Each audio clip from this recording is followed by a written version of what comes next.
I need my headphones is one thing I've forgotten.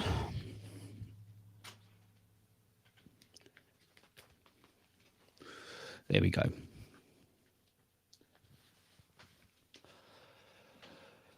Good afternoon. Hey, Z-Boys in the house. Yes, I've started on time. I think everything's okay this week. If you just want to let me know that it sounds good. Good to see you back again, Zed. No Alice this week. She's in the living room fast asleep, so I didn't have the nerve to to go and disturb her. She's fast asleep, so I'm just checking everything's okay here, which it seems to be. Good. How are you doing, Zed? Good morning. Won't be able to stick around too long today. Thought I'd say hi. Love to hear from you. So what do you think of the AR glasses that have been doing around?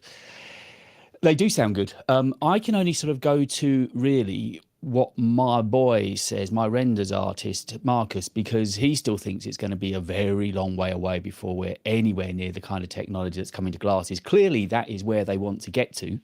Obviously, that was the, hey, Winway, lovely to catch you. Good to see you back. We're just started to talk about glasses. Yes, I think clearly for all of the tech companies, that will be the absolute zenith. That will be where they're hoping to get to. I just don't see the technologies there anytime soon. There's so much needed to develop to get it into. I mean, they're already struggling just to get it into the AR VR headset we've got now. So just imagine how much more they've got to do to get it down into the size and dimensions of a spectacle. So it'll be interesting to see how long it takes. But that is clearly what they're going to be chasing after. So one of the things I was going to get talking about today was Amazon Day.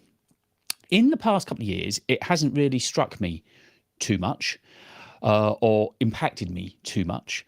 But today I did actually go on and buy a couple of things. One for me, one for a birthday present for my daughter, but both tech, both to do oddly with the channel.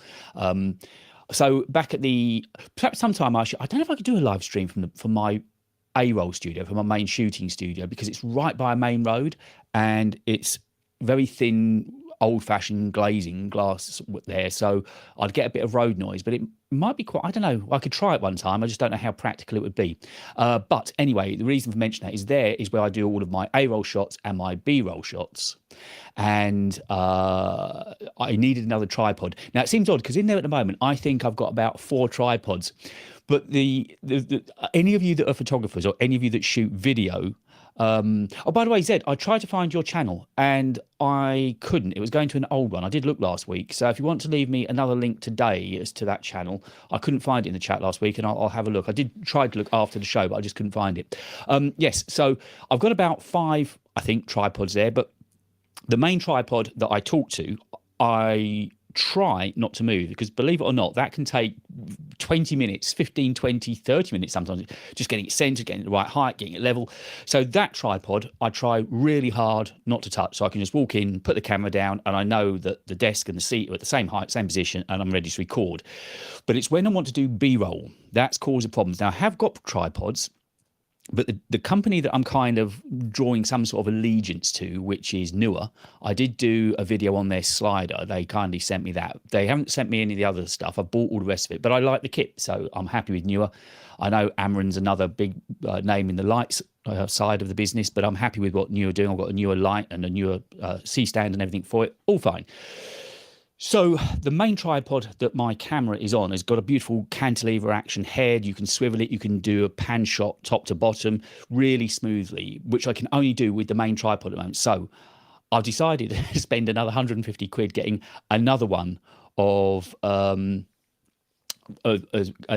another tripod so I can actually do the B-roll more easily without removing that main tripod. I just don't want to touch it. I made that mistake a couple of weeks ago, and it cost me dear in time. But Prime Day, I don't know if any of you have been tempted with it, but Prime Day has actually saved me money today. I got £50 off, I think, 30 or £50 off of that tripod.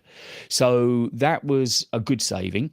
And then the other bit of sort of tech-related gear that I bought today was another pair of AirPods Pro. Not for myself, AirPods Max, sorry, but for my daughter. It's her 25th birthday coming up. Yeah, 25th birthday in a couple of weeks' time. And I wasn't sure what to get her, so I managed to bag a good deal on those as well. Got 50 quid off buying from Amazon, not from Apple, bought from Amazon. They're going to be here tomorrow. So I've managed to save myself almost £100 a day on the second of the Amazon Prime days. And I don't know if any of you have made any purchases, but it is worth looking. I saw there's some deals going on some micro SD cards as well, but I don't need any of those. But I happen to see there were some deals going on those as well. And I think I saw one of the newer lights had a deal going on it too. So it's worth having a look. I think AirPods Pro have got some deals going.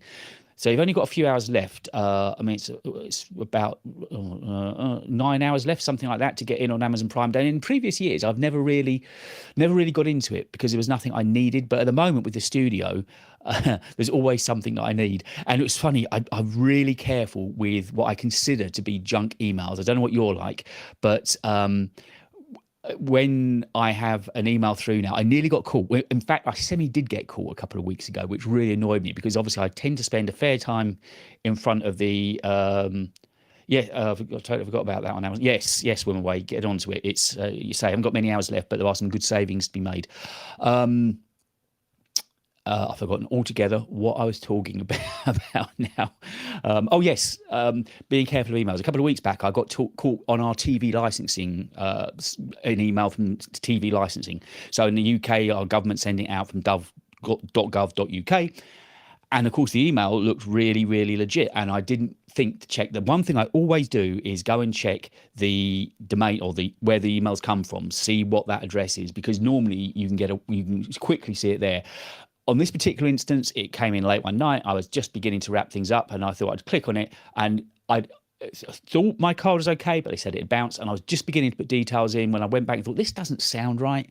And sure enough, it was a scam. But because I'd started to I opened the email and started put some information in, they got my card. They did manage to scam me a couple of times, but the bank, to be fair, were really, really quick onto picking it up and they refunded me the money. So anyway, I'm really cautious now. Winding all that on, and it does come back to Amazon, I promise you. I had an email turn up the other day from a courier company. I checked out the courier company. Every was the company, and it looked legit. The logo is slightly different, but the color of the blue in the background was absolutely corporate. It was bang on. It was perfect. I checked the domain. It all said it was perfect. But they were using a really, really old email address that I don't use anymore at all. And you'd have to have been dealing with me and know me from, I don't know, 4 years ago to be using or to know of that email address, because it's nowhere to be seen now. It still gets picked up, so I get emails in case anyone from the old days wants to get in touch with me. But I was very, very skeptical. Everything checked out on it because Every was the company that had sent me the email, but then it was going to be a third party that was going to deliver it, Hermes or something. All of it checked out. But still I was really cautious. Anyway, they said, you're going to get delivery yesterday night between 8 and 9 o'clock. And I did actually get a knock at the door. And what it was, again, it comes back to Amazon and gear for the studio, is step-up, step-down rings. Now, as you'll know, I'm very new to photography. I'm loving it. I've made some howlers with trying to take images recently. But all of the images, I think, on my blogs at the moment have all been taken with the Canon. All the shots that I've taken myself, haven't used any library pictures. So I'm really trying to get into the flow of shooting something most days. I'm trying to get into the habit of going out and shooting as well, so that I'm getting used to being away from lights. Because in lights, it's obviously a little bit easier, more controlled. And I know there's meant to be this correlation between the ISO, the shutter speed, and the f-stop. I know it's this triangle they talk about, and I'm trying really hard to learn. I've got a really good friend of mine that studied photography and videography at college. Haven't seen him in ages. He lives in Wales, which is about 2 hours away from me. But we've arranged to go and see. He needs some filming done anyway, so I'm going to do some filming for him, and then I can sit and talk photography. But these step-up, step-down rings are for the ND filters that go on the camera. So when I'm outdoors and it's really sunny, I've got a variable ND filter that will go on. But I bought it just for the 24mm lens that I'm using now on this camera, and I didn't realise that my 10-18 and my 50mm had a different fitting, so I had to buy some step-up, step-down rings. But I got them essentially free because of Riverside. I'm not sponsored by them or anything, but there was a questionnaire came through, and I filled out the questionnaire, and they said, thank you for that, we'll give you a £50 Amazon voucher. what I couldn't work out was that you had to go to Amazon.com. You couldn't go to .co.uk, and I didn't know if that's going to be a problem or not. Anyway, it wasn't. But all it meant was, winding it all back, was that the courier company ended up coming from, I think, France or something like that, wherever these were sent from. But I've got them now. And after I finish this, I might step outside. There's some B-roll that I need. The last couple of videos that I've made have been, by choice and by absolutely, it was a clear decision I made, have been much simpler edits because I thought that's the way I want to go. And I think I still do. But this week has been, well, I'm deep into editing. It's going to be possibly a 17, 18-minute video. It's going to be long. But I'm actually, you get a feeling with these videos and you spend all week with them. And you get to know every cut, every breath, every mistake, whatever. You know that video inside and out for that week that you're working on it. And I don't know if my methodology is right or not, but the way I do it, I have a cutaway camera, which I use the iPhone 14 Pro for. So that gives me the second camera angle. And all I basically do, and I record the audio, as you know, remotely. It's not into the camera. So my basic workflow is to bring in the A-roll from the Canon and bring in the footage from the iPhone, and then I sync that to the audio that I've already mastered in Audition, get all that lined up, and that's my basic timeline. And all I do then is go through, begin chopping out mistakes or retake, boom, boom, boom. That gives me my basic timeline. And then after that, and I know that's kind of how it's going to look, I then begin going through thinking, right, I need some B-roll there. I always shoot plenty of B-roll. So on Monday this week, I shot the A-roll and the B-roll when I was in the studio. The reason being I was trying not to drive for the rest of the week if possible, because it's just obviously saves me half an hour there, half an hour back, and I could actually spend that hour working. So that was the whole idea behind it. I love being there. It's just the time. Although I could take the MacBook with me, there doesn't really seem a point in going there just to edit when I can edit just as easily here. And I've got the studio display here, which I don't have the luxury of having two. So I don't have a studio display at the other studio yet.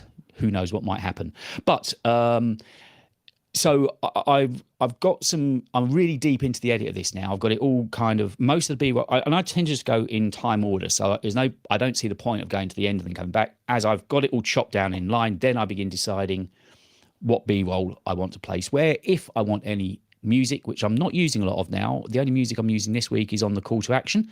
And I've also got a couple of sequences where it's just showing some shots. I'll tell you what the video is on in just a moment, because it's been quite a revelation. But I will then begin putting any text that I want on, any effects on the text, if it's rolling in or popping in or whatever. So I just go through it very logically. And I'm at the point now, I'm about 12 minutes into the edit. So I think I've got about 5 or 7 minutes left to edit. But I know there's a few bits of B-roll that I want, and I need to go outside. Now, although the sun's not bright at the moment, it's bright enough. So what I'm thinking I'm going to do is take my ND filters outside and take the Canon with me and do some shots on that, showing, rather than shooting it on the iPhone, which is what I've been doing recently, I thought maybe I could try and use the Canon and just get some shots there of various bits that I need. And hopefully I won't get it finished editing today. It's too big of a task for that. Also, something else I started doing last week was creating subtitles. So in Audition and Premiere Pro, as you possibly know if you've edited now, one of the big strengths it's got is it can generate text for you. So it'll take using AI, it takes your speech in the video and will create subtitles for you. It's really good. Obviously, you've got to go through and proofread it and look for any mistakes, but it'll timestamp it, and it's really, really good. So I've started, somebody told me, in fact, it was Alex that told me, that by uploading scripts to putting the subtitles in as a script file, CRT file, I think it is. IK Dave, hello, my man, hello. Before I'll come back to you in just 1 second, Dave.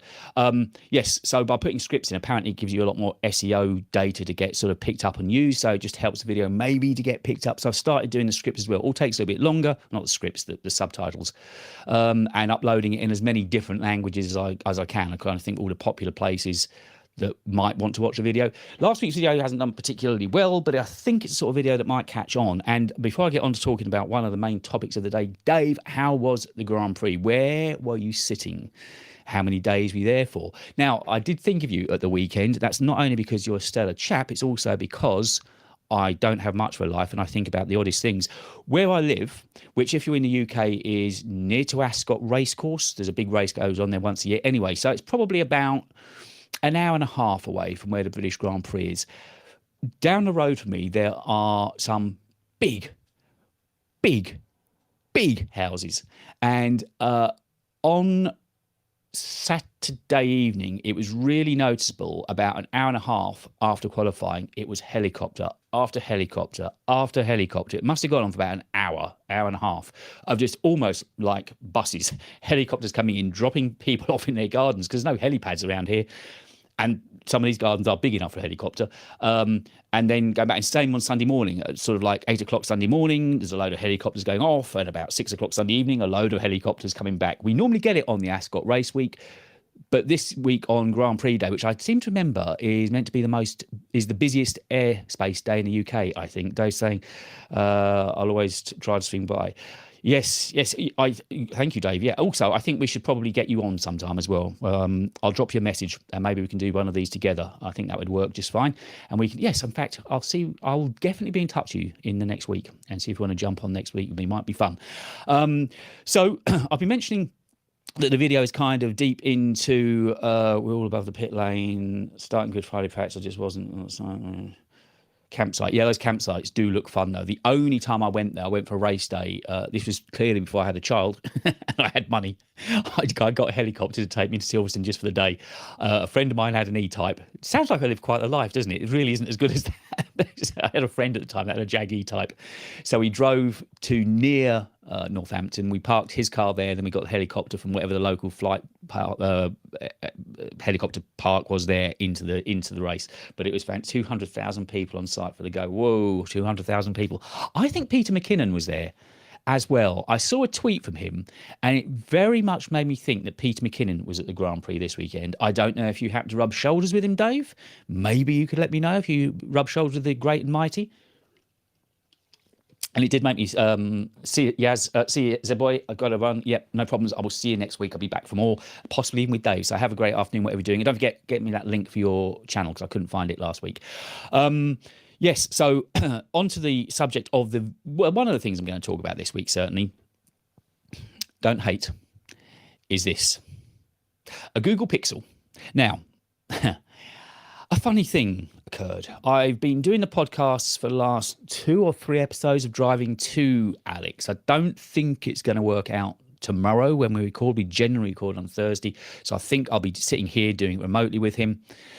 But, and Brad Pitt, yes, 3 Troubles based on the track on the day, read out, yeah. And Brad Pitt, yes, I saw Brad Pitt's coming for the Untitled F1 movie. I've seen loads of clips and I was watching some stuff on YouTube last night. So when I was with Alex about 2 or 3 weeks ago, he had this Google Pixel 7 Pro knocking around and said, well, you might as well take it and do something with it. So me being reticent, boring, staid, and, kind of lazy, I just left it in its box to one side. I got the box sitting there. I just left it in its box. The one thing I did notice with the box for the Google, Apple are all about not having anything in there. With Google, you get a really big, thick book. I've not taken the belly band off to have a look at it. But you actually get a big book to read through, one would assume. But I left it sitting in this box and I did nothing with it for a good couple of weeks. And then I thought, well, this is stupid. This is absolutely stupid. I'm sitting here making content, always looking for ideas to make content on. You got to run. I know, Dave. I know. That's why I left it sitting there for ages, because I thought, it's not for me. I haven't done a proper phone review. I think when I got my 14 Pro last year, I tried to do a review, but it wasn't particularly good. But what I eventually did was I didn't have the nuts to put my main SIM card in and then sort of let my iPhone sit in the background doing nothing, because obviously all the notifications are building up. My family gets in touch with me on iMessage, so I thought, no, I won't do that. So I went and bought another SIM card just for this. I bet no one needs it. I bet they don't either one way. I certainly haven't. And I mean, it's a typical bloke thing. Instructions, we just don't read. We have an absolute allergy to them. And rightly so. You should be able to work these things out for yourself. So I went and bought myself a SIM card, put it in there, charged the thing up, and I decided to start using it, and I decided to see what I thought of it. And when I first picked it up, I didn't like the look of it. Then it kind of started to grow on me. And then the front of it, I hadn't admitted this to anybody, I started to really like, and I got used to it. And I have to say, it's been an absolute revelation to me. I like the way that the home screen has this kind of icons sitting at the bottom third. It was somebody on the stream a couple of weeks ago actually said about maybe having the icons sitting at the bottom so you can use one hand better. They've got this thing where you can switch to icons rather than logos for the apps that you've got there on that screen as well. And it's actually really, really fast. Now, I know the Samsung S23 is supposed to be the main contender to iPhone. So if I assume that this isn't as good as Android gets, I have to say, and it hurts me to say, it's actually been really good. The one thing, I mean, it's very snappy, it's very quick. Loading apps from the App Store, whatever they call it, the Play Store, actually seems a bit quicker. I don't know if that's my imagination. It seems to load quick. When I was setting up, I was surprised how hot it got. It got really, really warm on the back. And that's what I'm making this week's video about. So the reason that I was out shooting photos, obviously I was trying to do the age-old YouTubers thing of picture with the iPhone, picture with the Pixel, video with the iPhone, video with the Pixel. And I've tried to do it as much as I can like for like. So I was shooting RAW on both phones, and I was shooting 10-bit HDR 4K 30 on the Pixel 7, and I was shooting ProRes on the iPhone 14. And funny enough, when I bought the iPhone 14, the main reason for me buying it, you're dead to me. I'm sorry. Look, there's only 3 of you out there. Dave, you can't leave me. I mean, last one standing. Otherwise, I'm going to rescind that invitation to come on and chat with me. It's just done. It's finished. It's over. Never will I speak to you again. Never will I answer your reply to your tweets again. Oh, your tweet this morning, by the way, about vidIQ. Yeah, I totally agree with that. I got on board with vidIQ when I first started this channel, and I thought it was going to be a great help to me. Now, there's one thing I do quite like, but I don't think it's made any difference to me. You can light a fire by setting up a pic. I was really surprised. I picked up, oh no, I've burnt Alex's phone. I won't be able to get it back now. But anyway, yes, vidIQ is one of those things that we're told you kind of need when you're setting up a channel. About the only feature that I use now is where you can go in and look at not only what videos the viewers have watched, not only what viewers have been looking at your videos, but it also shows you what other videos have been watching like yours. So when I'm doing research for content, I've used it for that, but I think I'm paying £10 a month or something. And I'm beginning to think it's actually not worth that money. I'm not getting that much out of it. They give you AI, there's a tool that gives you AI suggestions for titles and so on. I don't use that. And if I was going to use AI, I'd probably use vidIQ is good though. The emails are atrocious. What benefit do you get out of vidIQ then, Dave? I'd like to know what benefits I'm missing that I should be looking at, because I've kind of left it there. And also, I made the mistake when I was uploading videos of trying to get that. Again, this is only for people that have been using YouTube. You'll know it in studio. If you've got vidIQ, you'll get a little ticker tape at the top saying 50 out of 50 for how you've done with tags and so on. Now, I was using every 500 characters I could for the tags. Yeah, I'm not on the free version. I'm paying a tenner for some reason. I don't know why, but I'm paying a tenner. Yeah, and I was absolutely guided by getting this 50 out of 50 with vidIQ.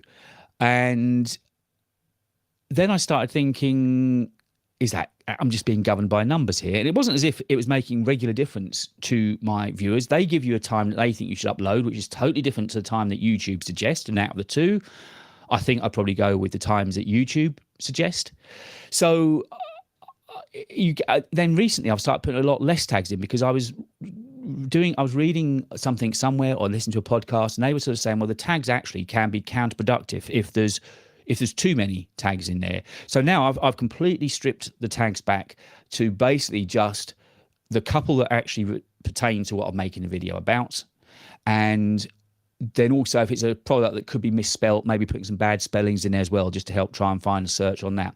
But I've really gone back, not because of tags, check this SEO, make sure I don't forget about. Yeah. I mean, that, I think once you've done it a few times, you kind of begin to get in the habits. But so I'm not sure with vidIQ. I'm not going to do anything. I'll leave it for the time being. But getting back to this Pixel, which is what I'm making the video about, it's been a really good experience, more so than I would have thought. Now, it's bigger than mine. This is the Pro. This is the 7 Pro. Mine's just the 14 Pro. So as you can see, there is a fair difference in size. That's exactly the same screen size as the iPhone 14 Pro Max. One of the things I really like about it is those rounded, very rounded edges. It's almost like an infinity screen. Uncovered Keys, love your content, mate. Thank you. I'm doing my best. I'm really doing my best. I enjoy making it, and I'm just hoping that someday it actually pays me a little bit to put it for the time I'm putting in. It'd be nice. I did get paid last month, but only was it £64, I think? And this month it doesn't look like I'm going to earn enough to get any money either, because you have to get to 60 quid, which is ridiculous. But Undercovered Keys, thank you very much indeed. I really do appreciate all your support, and thank you for joining me on this Wednesday stream as well. It's weird, these Wednesday streams. When we started out, they seem to be very popular. At the moment, there's not many of you there, but that's not necessarily the end of the world. I love doing it, and it's also giving back to the community. So I think for the time being, I'm going to carry on doing them, because I enjoy them, and it's a way for us to get together. And also it means that it's not just a one-sided affair then. It means that you can ask questions, we can talk together, and we can come up with, that's the whole idea of this. I've got some things I might want to talk about, but then hopefully we can bounce ideas around and begin getting things, make this between you and I a conversation midweek that we kind of want. So anyway, I'm going to run with it for a little while. Back to the phone though. So the rounded screen and that kind of infinity screen I really like. I do prefer it to the sharper edges of the iPhone. And overall, it's just, I don't like the sun visor on the back. The cameras are, I'm telling you, you won't need to watch a video now, and it is a long one, as I said. It's going to drag on. That's the odd thing, though, when you get something that there's a lot to talk about. And I didn't script it. What I did do, I wrote a blog about it the morning that I was going to shoot it. I wrote a blog about it. And basically, I went through the blog and kind of knew the bits I needed to mention and just refer to that if I forgot certain small details. Would you recommend the Slate? I don't know what the Slate is. Uncovered Keys. Wise me up. The Slate VSX. I will look into the Slate VSX, but you've got me stumped there, I must admit. I will, if you tell me what it is, I'll let you know if I've heard of it, and if not, I'll go and find out about it for you. But the one thing that really does draw me back to iPhone, the camera is slightly better, but then again, the price difference is phenomenal. At the moment in the UK, you can get £150 off the Pixel 7, which means you can get it for £750, I think. And of course, that is, well, it's more than 50% of the price I paid for my 14 Pro. Now, my 14 Pro has got 1 terabyte of storage on it, and the reason that I bought it with that on was because the time I got this, it was going to be my main camera for shooting A-roll, and I know Dave still shoots on his iPhone for A-roll, and I thought, well, if I'm shooting in ProRes, it's going to be massive files, and they were, because generally a sort of 10-minute, what you see as a 10-minute video can often be 35-40 minutes of recording time. So those files are coming out to about 80 gigs on an iPhone. So although I was good at getting them off, quickly afterwards, getting them off the phone in the first place was an issue. It used to take forever using a lightning cable into image capture, which is the only way too big for AirDrop. So the only way I could get them off was via the lightning cable, but that's such a slow transfer speed. And in the end, I stopped shooting in ProRes. The improved quality didn't really offset the amount of time it took to get the thing off.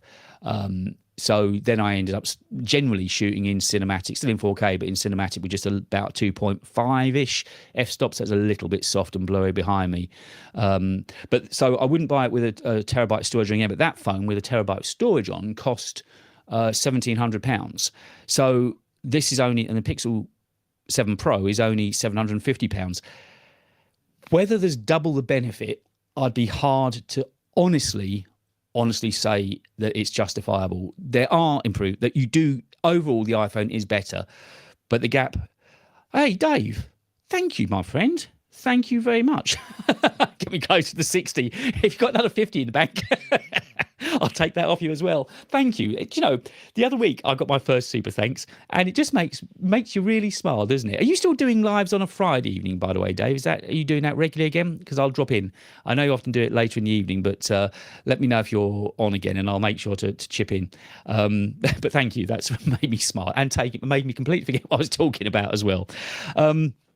Yes, what brings you back, or brings me back 100% to the iPhone, is this ecosystem.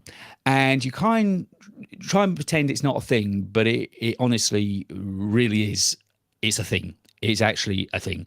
And one of the simplest tasks. Now, I actually wrote about this morning, and I'm very much admitting that I'm an Android newbie. I don't know much about Android, so it's all been a trial of discovery this week.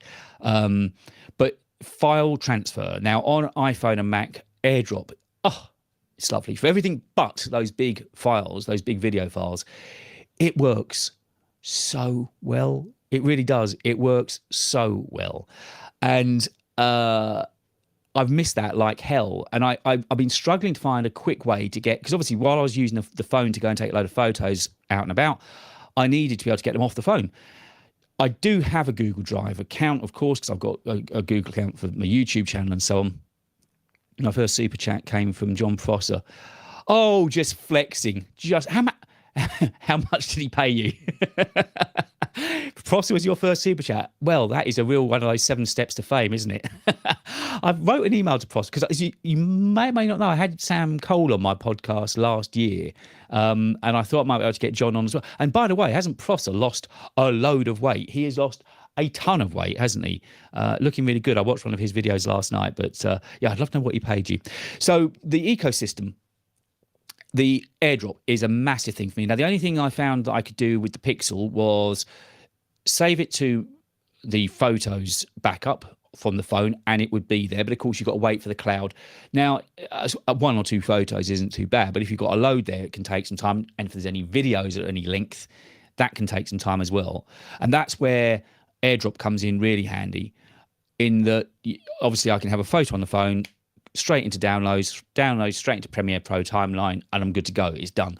With Android, I can't find a quick workflow. The only thing that I found yesterday looking on Google's site, I think they called it Android File Transfer.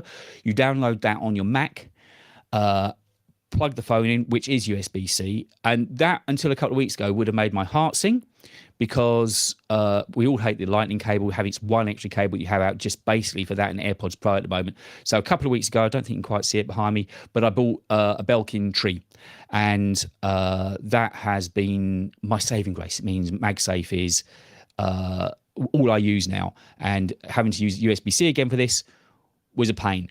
But so I was using this Android file transfer via USB-C, which again wasn't very intuitive. It didn't seem to flow all that well. So getting files off, if you're a Mac user, I don't know if it's different with PC. I don't know. I understand Samsung have got their Dex, is it called, which I think helps you get files on and off really, really quickly. He's super nice. He came on early days when we had John, Luke, me and Brian and a few others. Oh, yes, your 6-hour live stream. Yes, I remember you talking about that. That is quite some time to talk for 6 hours. It really is. I take my hat off. I doff my hat to you. So, yes, the file transfer thing would be a big issue. Also, other things, for instance, I haven't got anything other than HomePods at home, and I've got very used to Handoff. Handoff I like for the Mac as well. So if you've got a Safari tab open on your phone, your Mac sees it, you can pick it up and carry on from there. So all of that I find really handy. Of course, the universal clipboard as well. That I really, really like, because I'm just checking that hasn't... No, it's not. It's okay. Yeah, I really got used to the universal clipboard as well. So you can just copy anything from a Mac and then bang it straight into your iPhone, and that is so super handy. It really is. If you've got a bit of text you want to carry over, a passcode, particularly passcodes, that's brilliant. If there's a passcode that you haven't got on your phone yet, you can just on a Mac copy and paste, and it's waiting on your iPhone. It's brilliant. And it's things like that that really begin to make you realize how much they're wheeling you in. And also they've been very clever with their services over the last few years. Apple have really pulled people in with the services and made it that you need to stay because you've got all these different services now that you're paying for, such as Apple Music, Apple TV, Apple Fitness.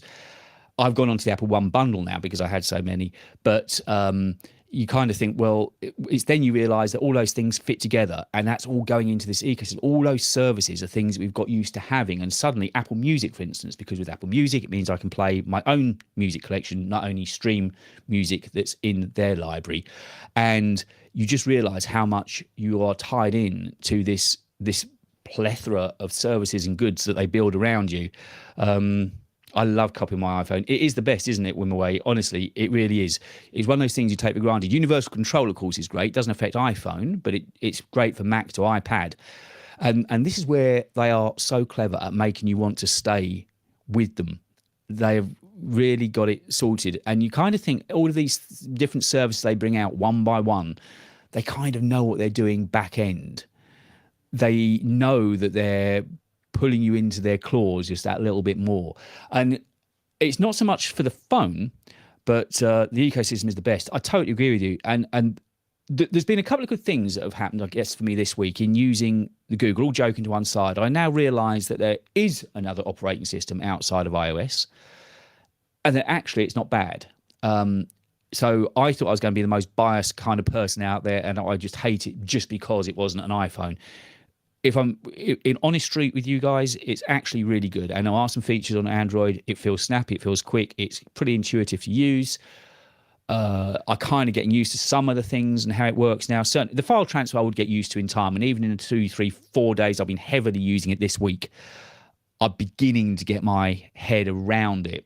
So I guess I'd get used to that, but it's just all these other things, the handoff to HomePods and so on. It is so good. I love using that. I use it all of the time. So when in the early days, you kind of thought that the ecosystem was just keeping your Pages documents and your Numbers documents up to date. It's not that at all anymore.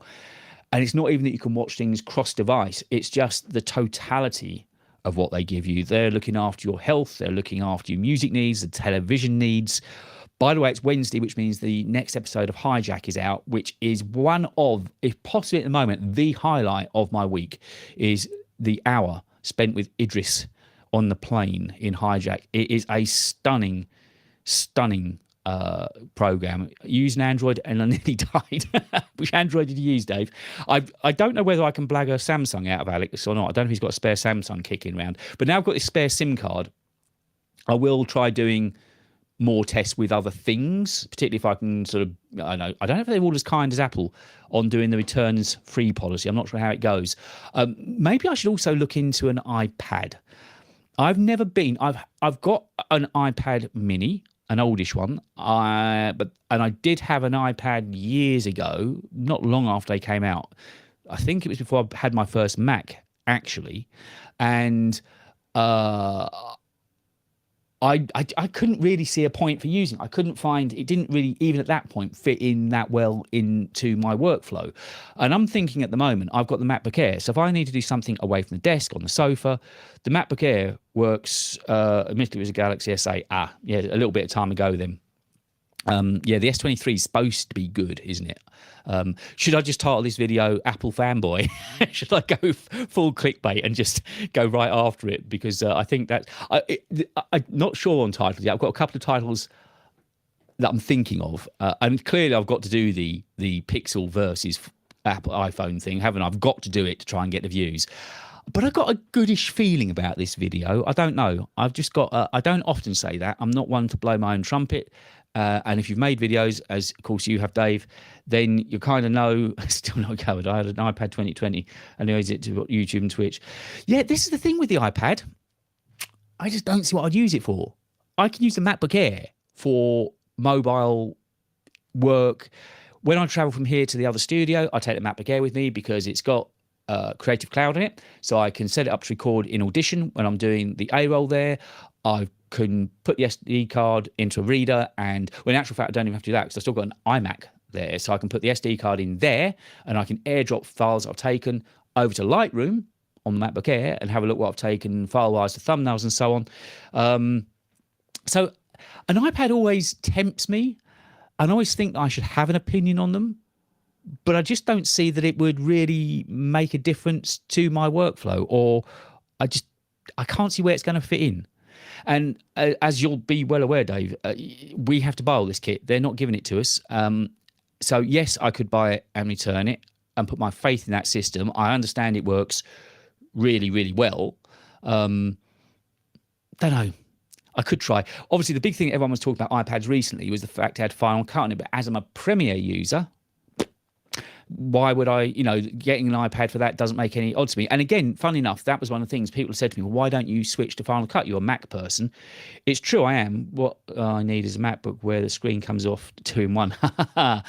Who knows? They did say this, the whole thing about folding MacBooks is back on the agenda again. I saw something on Apple News about it this week, because I've got a feed set up in there for all of the Apple news, which is a great way to, because my blog on a Friday is called Apple Views, and of course it's just kind of rounding up the week stuff, and that's where I get a lot of material for that from. Through the course of the week I just save various stories down, and then I think, oh yeah, that could be interesting. And anyway, the folding MacBooks has come up again, so I don't know, it's not quite the detachable screen, but it's not far off being a 2-in-1 kind of machine. Yes, that would be a way forward, but iPads and me, I just don't get it. And Final Cut, it's the same really. I think I rounded off today's blog by saying, even though I've been really surprised at how good the Pixel 7 has been, all the things I'd need to learn to be over in Android, I don't think it would warrant the time that I'd spent for the very small net gain, if there is any net gain, because the iOS operating system is great. I'm not going to suddenly turn face and begin bad-mouthing it. It's not. It's good. It's robust. It's solid. It works. I had a bad day of it on Sunday. Must be said, I had a bad day of it on Sunday. So Sunday was the day I spent a lot of the afternoon after the Grand Prix had finished and after we won the test match. Busy life, as you can see. I went outside with both phones, began taking various photos and videos. And when I came back and I wanted to go onto the map, because there we go, I was actually sitting on the sofa. So I didn't want to come in here into the studio. I wanted to sit on the sofa and watch Wimbledon and just begin looking at some of the photos in Lightroom. In the Photos app on my MacBook Air, and the Photos app just wouldn't work. I realised I'd never signed into it on that, but that shouldn't have been different. I've had it for a year, bought it last year on release date, never used it. iPad at home, YouTube device, use it, document signing, gaming. Filmic Pro, yeah, I used to use that all the time. Final Cut is like Premiere, but good. Ouch. Like Premiere, but good. Ouch. Ouch. Although you're only one of my 2 viewers, I'm going to ban you. See, I love Premiere again. A part of me wants to be a Final Cut user because it's the cool kids on the block all use Final Cut. I know some of the cool kids are now using DaVinci, but I really like Premiere. I really do. Hand on heart, it did crash on me once this morning. First time in as long as I can remember.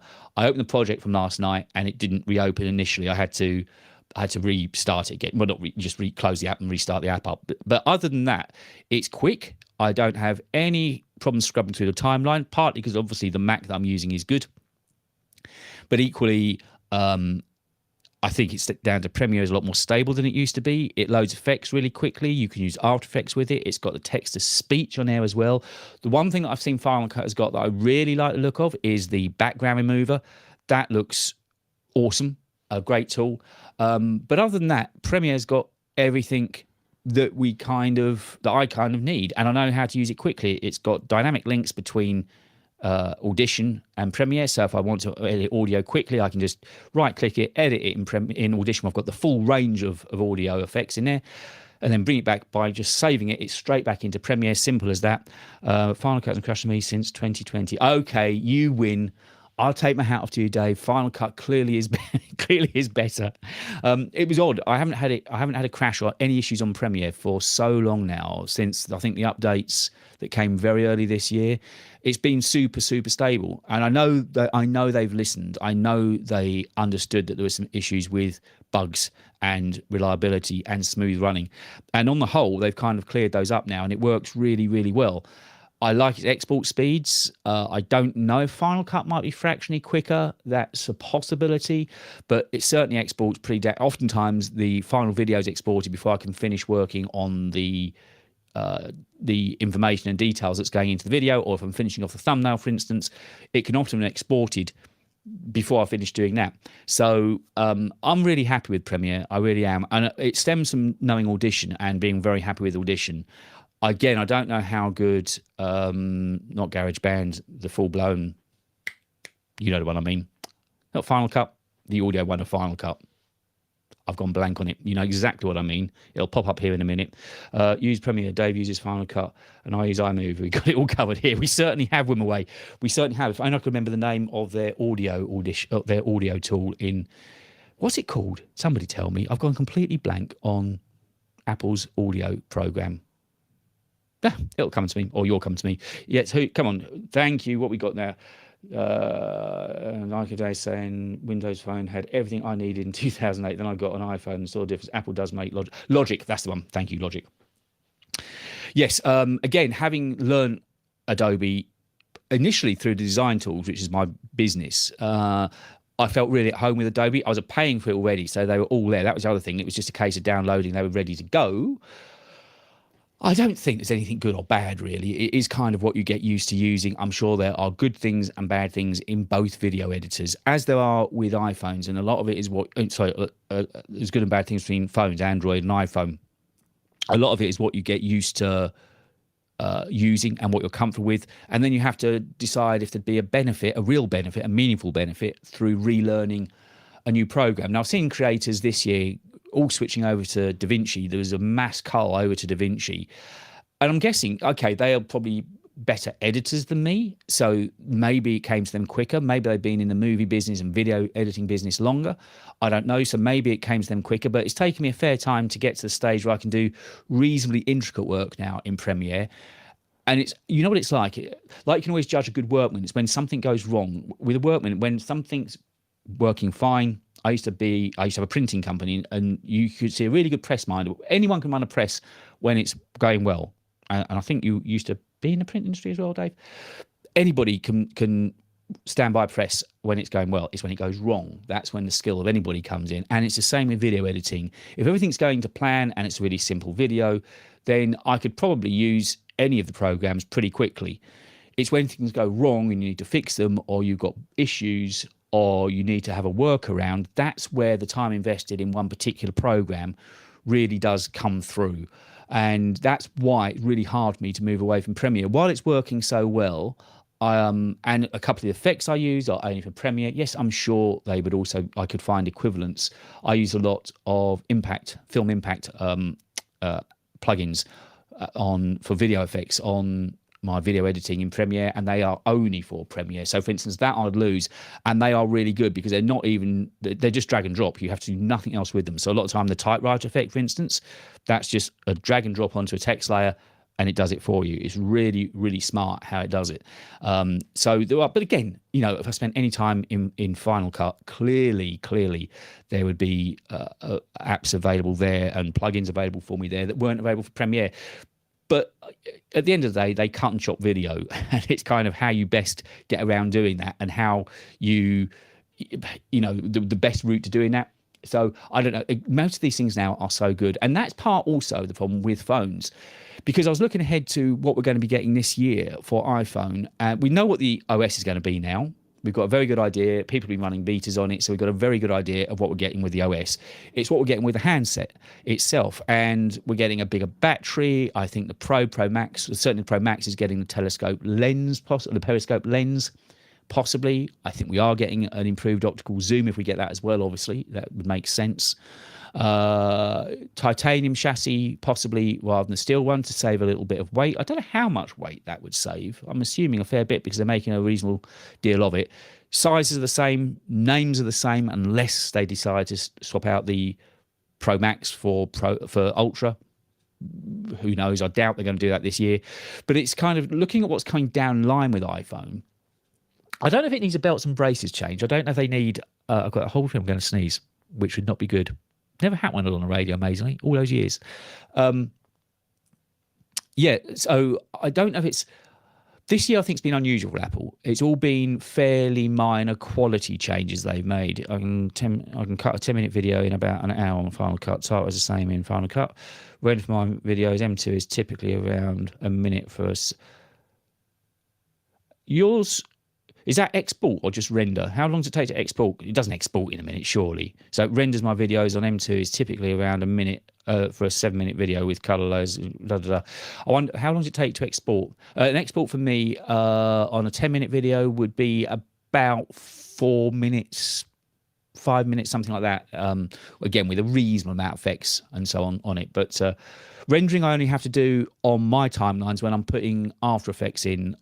Those little clips normally need rendering because otherwise it does chug up the timeline. So I'll try and render those down as I'm editing just to keep everything working smooth. So I don't have to render at, wow, a minute. A minute. Wow. That has literally stopped me in my tracks, as you can tell. A minute. Whew, okay. I seriously can't compete with that. I mean, I knew that Final Cut was optimized for Macs, but that is all my background. Oh, wow. That is mighty impressive. Yeah, Premiere can't get anywhere near to that. That is serious. So with the phones this year, I guess because I want to try and get some views on the channel, I will probably buy the new one. This phone I've got here, I can sell for good money. I would have hoped. It's in really good nick. It's only got one scratch on the glass. Other than that, it's in really good shape. So with being a 1 terabyte 14 Pro, I'd like to think I'd get decent money for it. So that should go a long way to buying the new iPhone 15. And then it's just, this year has been unusual because we know that all of their resources were thrown into Vision Pro. But the OS isn't radical. I know they have some years where it's like that, but then that's also gone hand in glove with a year that there's nothing major coming to the phone. I've got an awful feeling for some reason the camera has just cut out. I don't know if that's temperature. If it has, I apologise. I've got an awful feeling. I just heard a click.